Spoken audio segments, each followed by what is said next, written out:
শিখবে আমাদের বাচ্চা? সমাজকে যদি কলুষিত করেই থাকে, দুজন মিলেই করেছে, কেন তাহলে প্রিন্স মামুন একা জেলে গেল?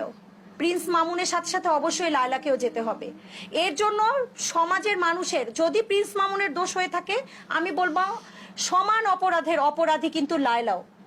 আপনারা কি বলবেন আমি জানি না, আমার ভাষ্য হচ্ছে যদি প্রিন্স মামুন দোষী হয় তাহলে লায়লাও দোষী, এবং সমাজের অবক্ষয়ের জন্য এরা দুজনেই দায়ী। আমি বারবারই বলছি, যদি সামাজিক অবক্ষয়ের জন্য শুধুমাত্র প্রিন্স মামুনকে দায়ী করা কোনোভাবে উচিত হবে না। যদি মামুন দায়ী হয় তাহলে সমান অপরাধের অপরাধী কিন্তু বাদী লায়লা।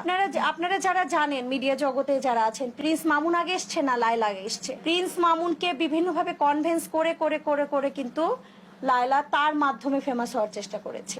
এটাই কিন্তু ঘটনা, এটা কিন্তু ঘটনা, এবং এটাই সত্যি ঘটনা। এটা কিন্তু আমরা যারা জানি, যারা দেখি সোশ্যাল মিডিয়া সবসময়, তখন দেখেছি আমরা।